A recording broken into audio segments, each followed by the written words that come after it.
Hello friends, welcome to Money's World. ఇవాళ దోశ బండి మీద అమ్మే దోశలు ఎలా తయారు చేస్తారో చూద్దాం రండి.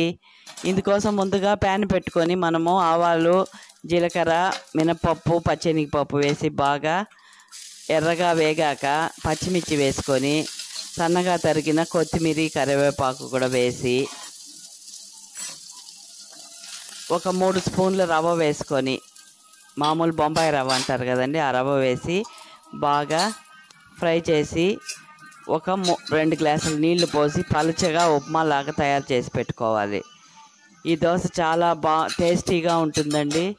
మసాలా దోశలాగా ఇది బాగా ఫేమస్ అండి అక్కడ దోశ బండి మీద. వేసి కొద్దిగా సాల్ట్ వేసుకొని పలచగా ఉడికించి పెట్టుకున్నాను. చూడండి ఎంత పలచగా అంటే, మనము ఉప్మాని చాలా పలసగా చేసుకొని ఒక గిన్నెలోకి తీసుకోవాలండి. ఎంత పలసగా అంటే మామూలుగా మనం ఎప్పుడు అలా తినము. ఈ దోశ కోసం అట్లా పలసగా చేసి పెట్టుకోవాలి, పలుచగా. తర్వాత కారం అండి, ఎర్రకారం, ఉల్లిపాయలు, ఎండుమిర్చి, వెల్లుల్లి, ఉప్పు వేసి దాన్ని కారం చేసి పెట్టుకున్నాను. బటర్ కొద్దిగా, చీజ్ కొద్దిగా. ఇప్పుడు పిండి అండి, ఇది రెడీగా ఉంది. దోశ పిండి పెనం మీద నీళ్లు జల్లి ఒక గరిటెడు పిండి తీసుకొని బాగా స్ప్రెడ్ చేయాలి, పలుచగా చేసి. ఇప్పుడు దాని మీద మనము చేసి పెట్టుకున్న ఆ ఉప్మా, పలుచటి ఉప్మాని పోసి, కారం ఒక స్పూన్ వేసి, మిరప్పొడి జల్లి ఈ గరిటెతో బాగా స్ప్రెడ్ చేసేవాలి. దోశ మీద ఫుల్గా స్ప్రెడ్ చేసి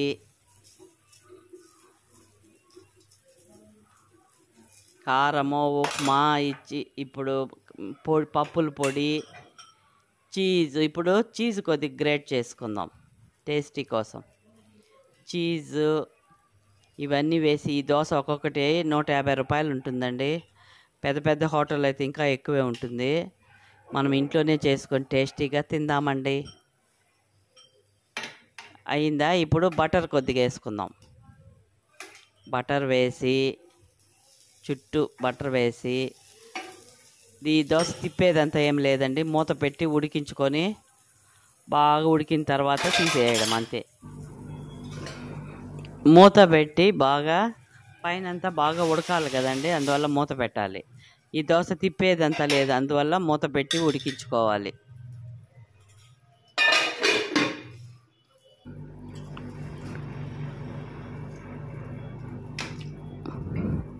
మూత తీసి